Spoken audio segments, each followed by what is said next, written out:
The United States are the most powerful country in the world. So obviously Trump, or in a few days Joe Biden, is a very powerful man. A lot more powerful than Merkel or Macron, for example, in Europe. But that's not just because the country is stronger, but also because the American president is in his country more powerful than the Chancellor in Germany. The question is why? It's because the political system in Germany is different to the system in the United States. During the election 2 months ago, everyone looked at the United States. But many of you might still not have understood the thing with the electors and all the single states votes. And these two things in the health system of the United States are what I would like to explain to you in the following 10 minutes. Let's go to the structure of the presentation. At first, I'm gonna explain you the Constitution of the United States. Then we'll talk about the problems with the Constitution. After that, I'm gonna explain you the political system and how does it work. I have a statement from a politician to this system. Then I'm gonna show you the election system, and at least I'm gonna show you the health system. The United States are having the same constitution as they had more than 230 years ago. It's the constitution of a democracy, what was very modern in this time. In comparison, in Germany a Kaiser reigned, and we still had the Holy Roman Empire of the German nation. The American Constitution makes the president very powerful in comparison to other democracies. But the president is controlled by the Congress, so the system guarantees checks and balances. Like in every democracy, the United States have a separation of power. The executive branch is represented by the president, the judicial branch by the Supreme Court, and the legislative branch by the Congress. As I told you already, it was a very modern constitution in 1787, but of course it isn't modern anymore. As a result, there are several problems with it today. But for example, the Second Amendment, that gives the citizens the right to bear arms, is not modern anymore. Maybe in this time you needed a gun for protecting your family or yourself, but nowadays it's absolutely unnecessary and dangerous as well, as we saw in the two movies we watched together in school. We saw that there's almost every week a school shooting in America, but could be prevented. In my opinion, it's also a huge problem that they only have two relevant parties they can vote for. When I have been to America in summer 2019, I talked to my exchange partner and a friend of him about President Trump. I asked them if they liked him. The friend told me something very interesting. He said, obviously, he's the worst president this country ever had. But Hillary Clinton would have been even worse. In this sentence, you can see that they didn't see any alternative to Trump. In the European countries, you have a lot more parties than there, and you always have an alternative. The election system also made sense in the 18th century, because it was a lot easier to separate the election in single states than it would have been to make direct vote for the president. But nowadays, it shouldn't be a problem anymore, and the new election system would make the election more fair also. Why don't they change their constitution then? At first, you have to know when constitutions in other countries changed. In Russia, after the revolution in 1917, and after the end of the UdSS in the 1990s. In Germany, after each of the lost wars. So you see that countries only change it normally after big crisis. America never lost a war or never had a revolution, so they never changed their constitution.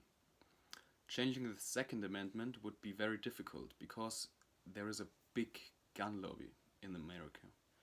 Another reason is that they are proud of this old democracy they have and want to keep it.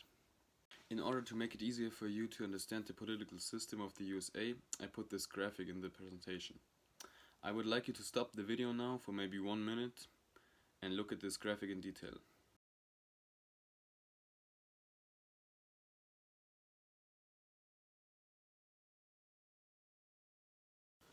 Colored in blue, you can see the executive branch, consisting of the president and the vice president, the armed forces, the cabinet, and the executive office.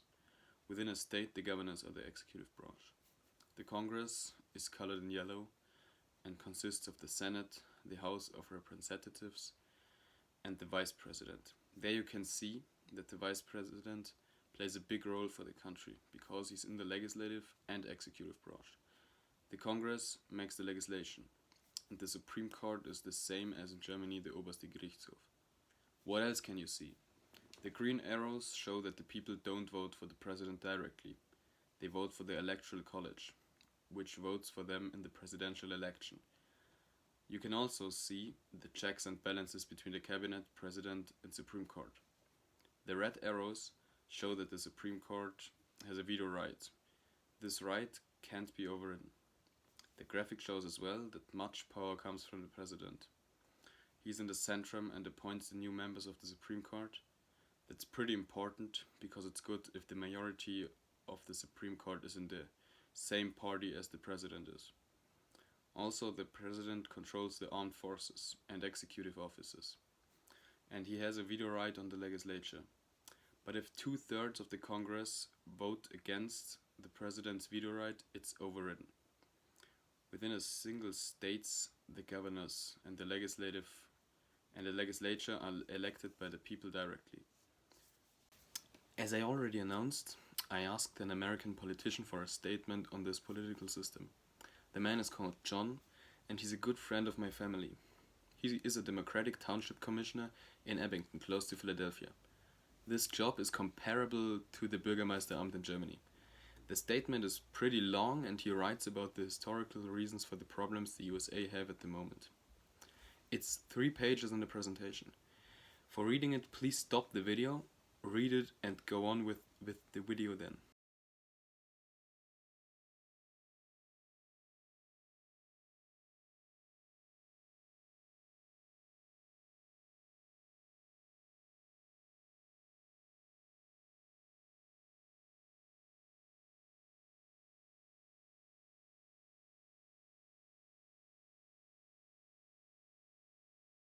As you see, he's very critical with this system. At first he speaks about the cruels done at the beginning of the USA. In Germany, we always talk about the cruels between 1933 and 1945, but the Americans keep silent about killing most of the Native Americans and enslaving the Africans in order to build this country. Then he gives information about the two parties in the time of the civil rights movement. He tells about the frightened white people that don't want to lose their supremacy. All in all, you can see that he's not happy with this system. Point are the elections. The elections are like in Germany every 4 years. At first, during the first 6 months of the year, there are pre-elections. As a result, both parties have the candidate for the presidential election. Then the presidential campaign starts. Both candidates speak to the people in the states and try to convince them to vote for them or for their party. The election is on the first Tuesday after November 1st, so always between the 2nd and the 8th day of November. As I told you already, the winner doesn't have to get more popular votes, but more electors than the other candidate to win the presidential election. Here I have an example for you. In the election 4 years ago, as you can see in the picture, Hillary Clinton got more popular votes, but nevertheless Donald Trump became the president because of getting more electors. The electors vote for the people, and the winner in one state gets all of the state's electors. Biden just got 11,000 popular votes more in whole Arizona and got all of the electors. So you can see that it doesn't matter whether you win a state with 80 or 51%. The number of the electors in the single states depends on how many people live there. For example, Hawaii only got 4 electors and California got 54 electors. So obviously it's much more important to win California. And finally, the candidate with the more electoral votes wins the election. Here's another picture of the election in 2020.